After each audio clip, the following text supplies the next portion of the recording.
tokko fuulduraan tokko immoo duubaan na waliin ciisu.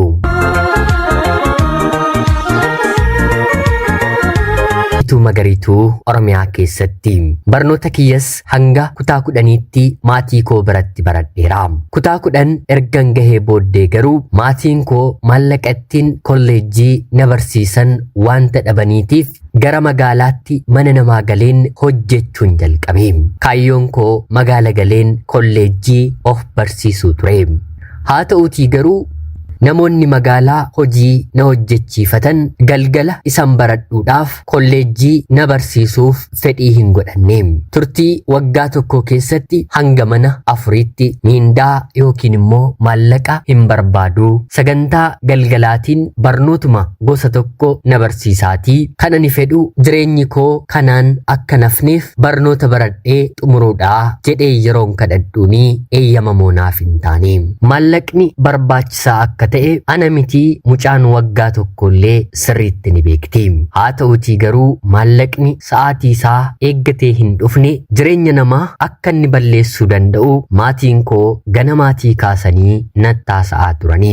Ijoollee dubartootaafillee haga kanaatti miti. Haa ta'uutii garuu ilmi dhiiraa sa'aatii malee maallaqa argachuu yoo bare nama isa hogganu yookiin immoo to'atu kan sodaatu hin qabu taanaan namni kun yeroo gabaabaa keessatti garan taane yookiin immoo daandiin taane qabachuu danda'a. Maallaqni fuula jireenyaa kana dura hin yaalamne hedduu nama yaalchisuu ni dandeessi. Jarriin bira gale maallaqaan yoo ta'e malee sin hojjechiifnu jedhanii na didanii. Yeroo sanatti magaaluma sana kan jiraatu biyyaatii kan wal qabannee waliin dhufne jaalalleerree nan qaban ture. Jaalalleen koos bor haala mijeeffadheen waliin jiraanna naan jechuun haala kanaan mana namaatti hin haftu jedhee halkanii guyyaa hojii tokko gara hojii tokkootti ce'aa, hojii tokkorraa immoo gara hojii biraatti darbaa jireenya mataasaaf qabu fooyyessee anaan ofitti fudhachuudhaaf yaalii guddaa gaggeessaa ture. Haa ta'uutii garuu lamaan keenyaafuu magaalli dhufne magaala ormaa fira yookiin immoo aantee biratti boqonnu kan hin qabne waan na ta'eef baay'ee natti ulfaate. Jaalalleen koo hojjetee maallaqa gaarii yeroo argatu fide anaaf kennaam. Hodhumee wanta siinsi barbaachisu itti fayyadamii jechuun anaaf kennaam. Anis dhugumatti hojjettuu manaan fakkaadhu. Baay'een of qaba. Yeroon manaa gadi bahee kamittiyyuu qulqullaa'een ija dhiirotaa keessatti akkan galutti of bareecheen manaa gadi bahaa. Warreen ani hojjedhuu fi dubartoota anaan hangafanillee ni qabu. Kunoo ishee hojjettuu isiniin gadiillee hin ilaaltanii akkatti of qabdee dhidhiqattee baatu yoo isin akkana of bareechuu baattan dhiirrillee garagalee isinin ilaaluu carraa itti heerumuu miti manatti hafuu guddaa qabdu jedhanii anaan ilaalanii ijoollee isaanii doorsisu. Ijoollee isaanii heeruma dhabanii waggaa 32 kan gahanii maatiidhaan mana nuuf gadhiisaa jechuu qofatu kan isaan fedha. Jaalallee ni qabatu hangan isaan bira turettillee waa hedduu ni haasa'u. Inni kun hin nafuudha jedhanii abdii godhatu. Haa ta'uutii garuu hariiroon isaanii torbee 3 yookiin immoo baatii tokkorra hin darbu. Kanaan mannin arfaffaa irratti seenee keessumaa immoo manatti dubartiin heerumuun qaaliitti ta'edha. Bifa qabu haa ta'uutii garuu ofis hin qabanii dhiira karaa 9 filu. Namni har'a namarratti murteesse bor immoo isumarratti murtaa'a mitiire. Anis jiruu fi jireenya isaanii waantan arguuf otoon filadhuu akka kun na hin mudanneef waa'ee jaalallee koo isaanitti yeroon himu rakkataa akkasiifoo bakkan kenninu jenneef malee galgala kana heerumnee buluu dandeenya naan jedhu. Sanarratti dabalataan umrii kanatti heerumtee jireenyi ati jalqabdu maal sittaa ta'uu fi ati bar laayifii kan jedhamu hin argine dhiiras isa malee hin beektu naan jechuun anaan gorsu. Dubbiin namaa rakkoodhaatii jaalallee biyyaatii jalqabnee waliin turre yoo xiqqaate waggaa 4 oliin isan beeku. Kabaja durbummaa koolleen kenneefiiti jechaan yookiin immoo gochaan otoo hin taane keessa kootti itti jijjiiramuun jalqabe. Tarii wanti ijoolleen kun jedhan walakkaansaa dhugaadhaa ilaataa jedheen ofiin sodaadhaa. Wanta nama ajaa'ibu haga har'aattillee dubartoonni mana kanaa 4 gaa'ila hin dhaabanne. Tokko manatti deesseetti. Hanga ammaatti isaaniin sirriitti nan beeka. Maarree na barsiisullee waan na didaniitiif eega hojjechuun koonollee hojii biraa hojjechuun qaba jedheen jaalallee kiyyaatiin naaf barbaadin jedhe. Innis naaf barbaadee hojii kaaffee keessaa keessummeessuun ogummaa addaa akka hin qabnee fi maamila qofa tooftaa ittiin harkisan maamilatti nyaara guduunfuu dhiisuu haasa'anii kolfanii ajajamuu wanta ajajan immoo dafanii dhiyeessuu maallaqa fuudhuu kanuma yeroo inni naan jedhu tole nan hojjedha uffata kanaaf gitu naaf bitin jedheeni. Uffanni kiyya uffatuma baadiyyaa waan na tureef jechuudha. Jaalalleen koo isaaf yaadda'in hundumti isaaniiyyuu yuunifoormii kan kaaffee mataa isaanii ni qabu naan jedhe. Anis yeroo sanarraatii kaasee hojii kana hojjechuun jalqabe.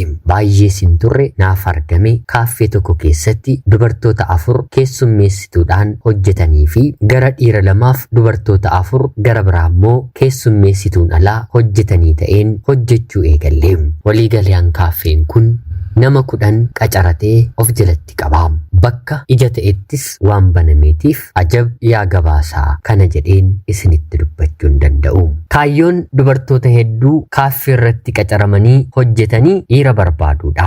Duuba hojii kana dhiira maallaqa kennuu fi harkisaa hiixatu barbaachuunis hojii gara biraadha. Kun immoo beekamee yookiin immoo itti yaadameeti akka kana yaannuuf nu taasisa otoo hin taane haaluma hojii sanaa fi namoota achi dhufani biratti bakka illee akka nuti qabnu yeroo nutti dhagahamu jireenya keessa jirru ni jibbina. Kaaffee kana galeen baatii 3 booddee jaalallee kiyyaatiin achumatti jedheen ofirraatiin kutee otoonni natti boo'uu na kadhatu erga mana kana galtee maal argatee maaltu sii roobee hamma inni naan jedhu miindaan argadhurra tiippiin guyyaa guyyaatiin ijoolleen dhiiraa mana kana keessatti naaf kennan miindaa kiyya ni caala. Sanarratti baasii gara biraa tokkollee hin qabnu. Guyyaa guutuu hojjenna namni danda'e marsaa 3 saayyuu hojjechuu ni danda'a. Ani garuu akkanatti ulfaanneef marsaa 2 hojjedha miindaa 2 argadha. Sanarratti immoo tiippiin kiyya guyyaa 2-3 miindaan koo marsaa 2 ni caala. Anis maamila akka ajaa'ibaatti hin qabadha. Maarreegaa kana keessatti namoota gosa garaa garaatu na qunnama. Namoota hundumaa na qunnamani keessaa hiriyoonni dargaggoonni 2 haala addaatiin baay'ee natti dhiyaachuu qofa otoo hin taane ganamaa fi galgala gara kaaffee kanaa dhufuun ijji kiyya akka isaan irra ta'u na taasisuu eegalanii maallaqa wanta fayyadamaniif kanfalanii deebbii narraa hin fudhatanii. Deebbiin immoo yoo akka tasaa xiqqoo ta'e qarshii 50 yookiin immoo 100 irra kaa'u. Kanaan suuta ofitti na harkisa. Ijoollee kana lamaan keessaa eenyutu akkana jaallate eenyu akkan jaalladhe anaafuu bitaa hanganaaf galutti akka obbolaa lakkuu hojjaan isaanii wal qixxee ta'ee wal biraallee waan hin deemneef lamaan isaaniif lapheen koo cabee lamaan isaaniitu na haasofsiisa lamaan isaaniitu na kufalchiisa. Haasoon tokko isaanii waliin dhahu. Maarreegaa baay'een jaalladhe. Kaaffee kana keessatti mukaa'eera yoon ta'e isaan lamaan dhufanii jennaan mukaa'uun koo narraa badee kolfa guutuun ta'a. Kanani ijoollee kana waliin wal baremmoo reefuma qacarameen guyyaa 15 yeroo hin qabne keessatti kaaffeen kun lafa jalaa fi gamoo abbaa darbii tokkotti tajaajila ni kenna. Yeroo hedduu ijoolleen kun lamaan bakka dhani keessummeessu gamoorra dhufanii taa'u. Kaaffeen amala mataa isaanii qaba mitire. Sa'aatiin gabaa ni jira. Sa'aatii gabaan hagas maratti hin jirre immoo ni qaba. Ijoolleen kun beekanii anaan argachuuf jecha sa'aatii gabaan hedduun hin jirretti dhufanii fayyadamu. Yeroo kana ani ija manaajara keenyaa ilaalladheen deemeen isaan bira taa'een haasa'a. Otuman keessummeessu jechuudha. Yeroo kanatti guyyaa tokko atoo asumatti nu ajjeestee maal ta'a? Mana keenya guyyaa tokko dhuftee bultee yookiin immoo ooltee jedhanii na gaafatanii. Anis yeroon boqonnaan koo baay'ee xiqqoodha. Haa ta'uutii garuu galgala nan danda'a. Jaalallee kiyyan sodaadha maleen jedheeni. Jaalallee koorraa dhibbaaf dhibbatti addan baaneen ture. Yeroo kana isaanis nuti jaalallee keetiin maalitti beeknaa? Kan nuti barbaannu siitiinidha. Icciitii kee namni dabarsee kennu hin jiru. Yoomammoo maal ta'edha? Jaalalleen kee nuutiin kan caale jechuun na amansiisanii. Anis tole jedheen guyyaa akkanaa dhufeen mana keessan dhufeen isiniif sirreessan jedheeni. Lamaan isaanii mana tokko kireeffatanii galu. Manni isaanii kondominiyeemiidha. Keessi isaas baay'ee bareeda. Meeshaa guuttatanii qabu. Lamaan isaaniiyyuu hojjettoota mootummaa fi maddeetti immoo digirii lammaffaa dargaggoota barachaa jiranidha. Bakki hojii isaaniis biyyi dhalootaa isaaniis lamaan isaaniiyyuu tokkodha. Kanaan isaan keessaa eenyu akkana jaallatuu fi akkana barbaadu hariiroo baatii sadiin bira turellee hanga bitaa natti galutti deemeen biran bulee. Haa ta'uutii garuu dubbii addaa ture. Hin sodaatii naan jedhanii. Nuti fedhii kee malee wanta si goonu hin qabnu anaan jedhanii. Anis tole jedheen isaaniin hin amanii. Guyyaa jalqaba haasa'aa na qerqeraa gidduu isaaniin bulee. Homaa tokkoyyuu nan goone. Dubartiin nama akkanaa hariiroo maafuu ni feeti mitiire. Isin keessaa eenyutu na fuudhaa? Lamaan keessaniinuu qixxeen jaalladhaa yeroon jedhuuni lamaanuu ana naan jedhu. Sirees ta'eenillee yeroon isaan gaafadhu anis dhugaatti sin jaalladha. Anis dhugaatti sin jaalladha. Lamaan isaanii naan jedhu. Anis lamaan isaaniin jaalladha mitiire. Haasoodhaaf tole yoos immoo lamaan keessanitti heerumaa otoo waliin caalchisiin natti fayyadamtuu jedheen itti qoosa ture. Namni dubbiima afaansaa nyaata mitiire. Guyyaa gara biraas akkanuma bira buluu ittaanee bira buluu nan eegalee. Fuullii fi hiikkaan jireenya koo kan jijjiirame bakka kanattidha. Guyyaa tokko yeroon deemeen isaan bira buluuf jedhu inni tokko hojiin qaba waan nan ta'eef manan dhufuu waliin haasa'aa yoon dafeen xumure nan deebi'aa jedhee nu biraatii sokkee. Yeroo kanatti tokko isaanii qofaa waliin hin bule. Yeroon waliin bulu akka yeroo kaanii ta'uu didee isa kana waliin wal qunnamtii saalaa raawwanne. Amma gaa hariiroon kiyya gara tokkootti kan dhufu fakkaatee ture. Guyyaa 3 booddee immoo akkanuma na waamanii yeroon deemeen bira buluuf jedhu inni kana dura ana waliin bule har'a hin dandeenye. Hojiin natti baay'ateera. Isin waliin taphadhaa bakka hojiin bulaa jechuun mana nuuf dhiisee deeme. Yeroo kanatti immoo riyaasaa waliin hin buleem. Anumtuu maal keessan gale jedheen hangan of gaafadhuti hariiroo nani keessa gale bitaa natti ta'ee nama biyya keenyaa ta'ee hariiroo dhiira waliin eegalee waa'ee heerumaa malee waa biraatti dabarsee sammuu isaa kan kennu hin jiru. Anis anoo dogongoreen lamaan isaanii waliin ciisee amma dhuguma eenyutu lamaan isaanii keessaa na fuudha jedheen dhiphina natti ta'e. Guyyaa biraa akkanuma sababa uumanii wal biraa deemuun dabareedhaan na waliin buluu tufanii. Guyyaa tokko garuu ofii kiyya ani isa isin adda baatanii anaaf jettanii mana dhiistaniin barbaadu. Gidduu keessan na godhadhaatii gidduu keessan hin bulaa icciitii walii kan hin beekne hin qabnu jedheen yeroon isaanitti himu. Hiriyoonni kun lamaan tole jedhanii anaan gidduu na godhatanii inni tokko fuulduraan inni tokko immoo duubaan waliin ciisuun eegalee. Haa ta'uutii garuu yeroo kanatti ture wanta narraatii hin eegamne jireenya koo keessatti kana ni raawwadhe. Suuta lamaan isaanii gidduutti miira keessa galeen inni tokko fuulduraan karaa uumaan eeyyame inni tokko immoo duubaan karaa uumaan hin eeyyamne qaama isaanii qaama koo keessa seensisanii na dhukkuba ture. Miira keessa waanan tureef addaan kutuu hin barbaanne jireenya kana 3 taanee eegallee. Kana qofaa miti halkan qixxee fiilmii saalqunnamtii gosa garaa banuun bifa sanaan 3 taanee shaakaluu eegallee. Jireenyi kanaan ani jalqabe ijoollee kana waliin waggaa 2 guutuu itti fufee waggaa 2 bifa kanaan isaan biratti hin dabarsee. Bor yeroon gaa'ilan dhaabbadhu akkamiin ta'a hangana jedhutti lamaan isaanii yoo ta'e malee qofaa isaaniitti isaanumaaf iyyuu tole jechuun didee dhumarratti isaanis na dadhabanii umriinis ni jiraatii gaa'ila mataa isaaniitti dabareedhaan al takkaatti seenanii ana waliinis walirraa fagaannee. Jaalalleen koo waggoota dheeraadhaaf waliin hin ture hanganani sana hundumaa ta'utti gaa'ila dhaabbatee daa'imallee godhatee jireenya gaarii anaaf yaadaa ture dubartii gara biraaf kennee jiraachuu jalqabeera. Silaa amma haalli dubbii koos haalli jireenya koos filannoon koos jijjiirameera. Ijoollee dhiiraa hedduu isaanii nan tuffadha. Maal qabdu? Maal dandeessi? Kun maal namaaf goote? Ofiifuu nyaatteen bultu. Ofiif du'uu fi gaaffii jaalalaa naaf dhiyeessiti. Fi kanneen kana fakkaatan ilma dhiiraa irratti maxxansuun eegaleem. Kanaan otuman jedhu kaaffee makana keessa toon hojjedhu dargaggoon tokko siitiin si fuudhe malee jechuun na rakkisuu eegaleem. Anis tole jedheen gaa'ela waliin dhaabbadheem. Haa ta'uutii garuu baatii lama waliin tureen ammasiin waan meeqa si barsiiseen danda'a. Hamma dhiiraa humna hin qabdu jedheen mana isaa dhiiseen baheem. Fedhiin kiyya sammuutti na baha. Fedhii sana garuu kan garaa naaf guutu ijoollee dhiiraa kana lamaaniin alatti hin arganneem. Walii galaan waggaa 4 ergan hojjedhee booda maallaqan qabullee walitti qabadheen gara biyyaa maatii koo biraatti deemeem. Maatii koo bira baatii tokko baatii 2 ergan jiraadhee booda maalsaa deebitee deemtaa? Asuma magaalan yoo jiru hojii mata'e banadhuutii hojjedhuu jiraadhuu jedhanii na gaafataniim. Anis tole kanaan booddee ija keessanirraa hin fagaadhu jedheen magaala dhiyoo sana jiraachuun jalqabeem. Akkan magaala biraa tureeru namni hedduun na beekus hin turreem.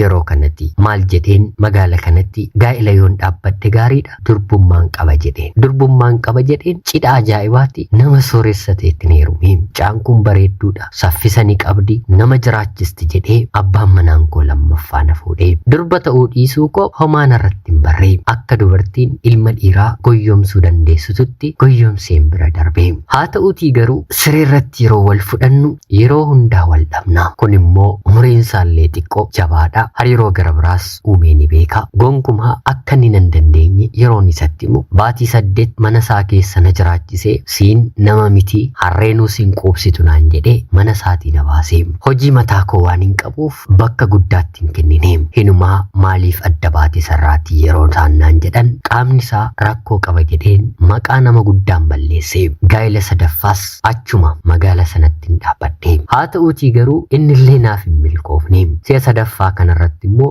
dahuullee barbaadeen haa ta'uutii garuu daa'imni naaf uumamuu hin dandeenyeem. Gaa'ela 4 walii galaan dhaabbadheen ergan diigee boode maal ta'eenidha. Namnoo gaa'eluma jalqabaa qabate waliin jiraataa. Anaan maaltu na tuqee jedhee yeroo yaadu hariiroon ani bareeru ijoollee kana waliin jechuudha hamaa akkan ta'e. Isaan gaa'ela dhaabbataniitu jiraatanii ani garuu gaa'ela dhaabbachuu akka hin dandeenye naaf galeem. Kanaanis biyya kanatti soon hojjedhe. Kanaan booddee jijjiiramuu hin danda'u jedheen meeshaawwan hojii kiyyaa akka jirtutti ishee gurgureen maatii kiyyaaf kenneen maatii kiyyaatiin gara biyya hambaan deema jedheen utuu isaan na didanii maal kunoo nuuf gooteettaa kanaa ol homaan barbaannu gaa'ela dhaabbadhuutii jireenya jiraadhuu akka obbolaa kee yeroo naan jedhan gaa'ellis naaf hin taane jedheen dideen biyya hambaa dhaqee. Namni takkaa bade deebi'uun itti ulfaata mitiire.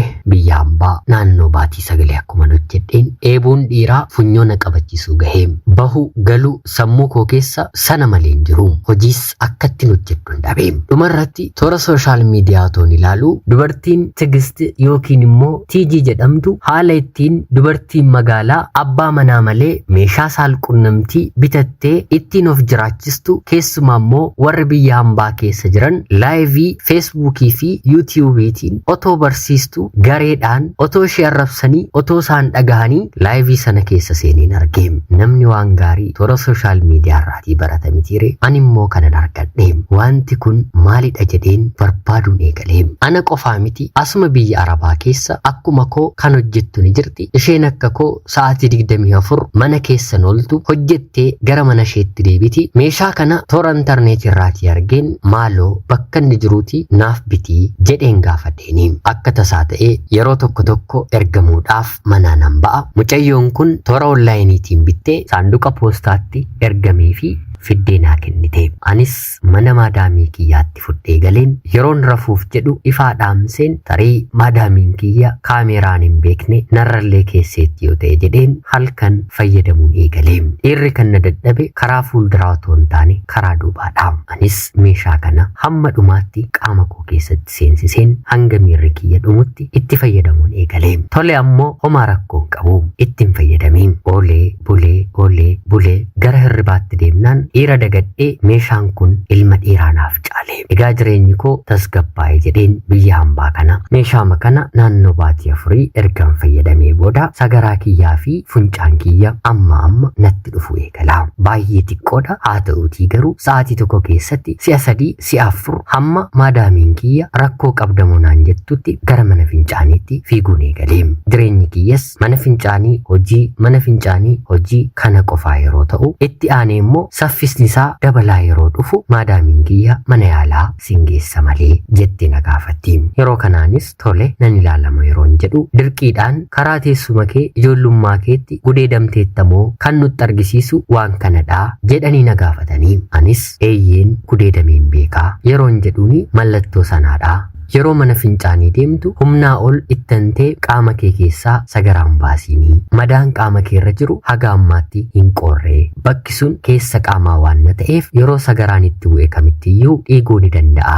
Yeroo dhiige deebi'ii koottu naan jedhanii qoricha naaf kennanii. Kana jechuun meeshaa kana dhaabi jechuudha mitiire. Ani immoo araada addaan waan keessan jiruuf otoo mallattoon dhukkubaa kun narra jiru meeshaa kana fayyadamuu ittiin fufee naannoo baatii 8 yeroo guutummaa guutuutti sagaraa kiyya to'achuun dadhabee gara fiitasiitti na jalaa jiirame.